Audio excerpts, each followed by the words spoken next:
Hey guys, and welcome to Should You Buy It, where all we do is talk a little bit about the game and whether or not we think it's worth the cost. A new world, one ripe with great possibility, and even greater dangers.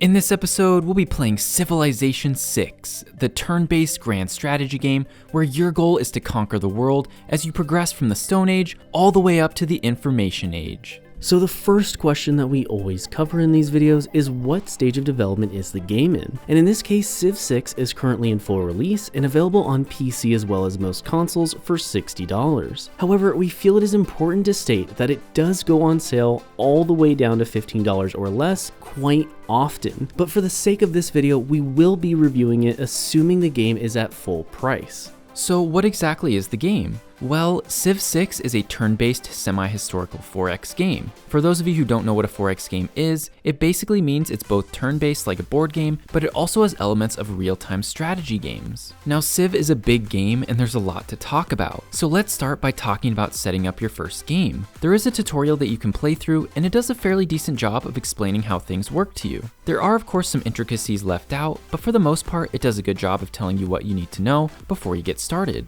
Once you've completed that, you'll be able to start your first game. Here, you can select all sorts of different settings that can dramatically change the way your game may go. For an example, you can set it up so that you can only win through domination if you don't want anyone taking one of the other victory routes, such as science, religion, culture, political points, or total score.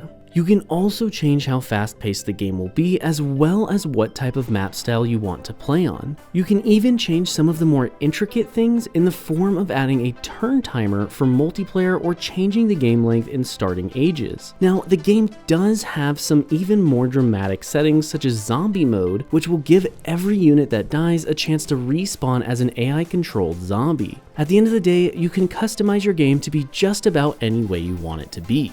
Now once you finish that, you will be able to select how many players or AI that you want to have in your game. After that, you can then choose their difficulty, if you want teams, and yours as well as their civilization. Now to be completely honest with you, some civilizations are pretty overpowered and some are pretty underpowered. But don't let that discourage you, as you can always remove them from the pool of playable civs or simply make sure everyone doesn't choose them. I would argue that about 90% of the civs have a pretty fair chance of winning or losing when played, while the other 10% are simply really strong or really weak. Okay, so let's talk about the important stuff in the form of gameplay. To be honest, Civ is a very turn-based game, much more than it is an RTS style game. It feels more like a board game you can sit down and play with your friends, rather than a game that you need to focus extremely hard on, such as something like StarCraft. However, if you are looking for a challenge, I dare you to turn the difficulty of 11 AIs up to Deity, which is currently the hardest difficulty in the game, and then 1v11 them. After that, if you can tell me the game's still easy, I'll be impressed.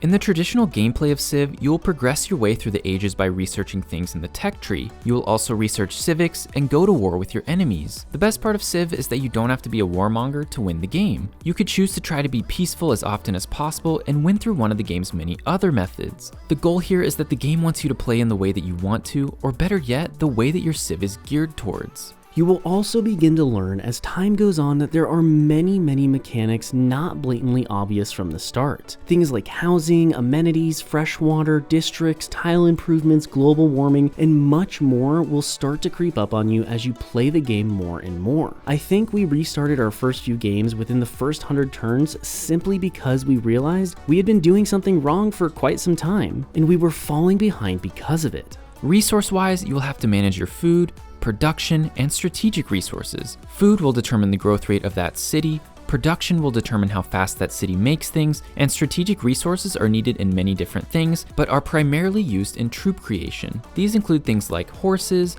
iron, and niter for some examples. Now, Civ 6 has a lot of mechanics built into it, and I'm not here to give you a full tutorial on how to play. The main thing to note here is that Civ is a very complex game, but very simple at the same time. You don't need to know every mechanic right away, and the game does its best to ease you into it. If you do make a mistake, you can always start a new game, as the longest games of Civ on standard speed tend to take something between 6 and 10 hours. So now let's jump over to the pros and cons section for the video. First up for the pros is that there is a good flow of gameplay with around 5 people or less. This gives the game a nice board game feel without the turns taking an extremely long time. Another great thing about Civ 6 is the fact that it has cross-platform. As we stated earlier, the game is on almost every platform and you can play with all your friends no matter what they play on. After that is just how much additional content has been added to the game. The devs as recent as 2021 have added new DLC for players to enjoy. And lastly for the pros is that the game has a great musical soundtrack and in-game audio. I actually went to bed and couldn't sleep for hours because I had the in-game music stuck in my head.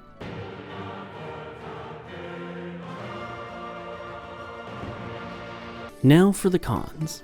First up is that the gameplay is very slow with lots of players whenever a war breaks out. Now you can turn on a mode that changes this, but it does unbalance the game quite a bit. So that's why I say the game gets very slow when you have say 10 players in a lobby and everybody has to take their turns one by one. This can sometimes take upwards of 30 minutes for everyone just to simply complete their turn and get it back around to you.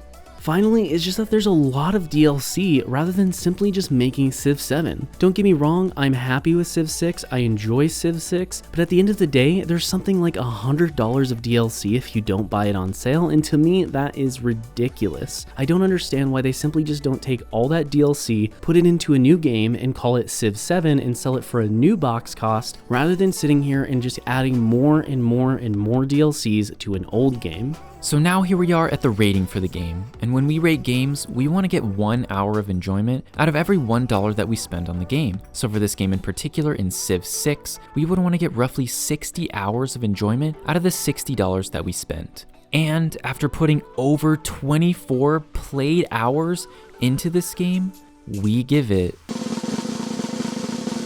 9 out of 10 potatoes. Prior to playing this, Civ 6 was only a game I had heard about through friends, and I just never understood why they enjoyed it so much. I've never really been into the whole 4X grand strategy games, but after playing, I can honestly say I'm hooked. Civ 6 offers such an inviting new player experience while giving veteran players plenty of depth and strategy to dive into.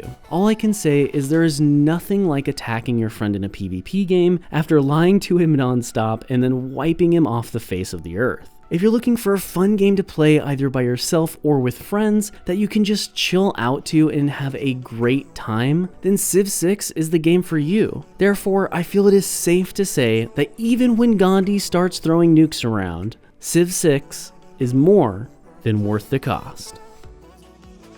Before you guys go, don't forget to smash that like button and subscribe as we put out multiple new videos every single week, and your support is what makes this all possible. If you would like to support us even further and get some cool benefits, check out our membership program, which can be found in the join button below. Otherwise, thank you so much for watching, and we'll see you next time.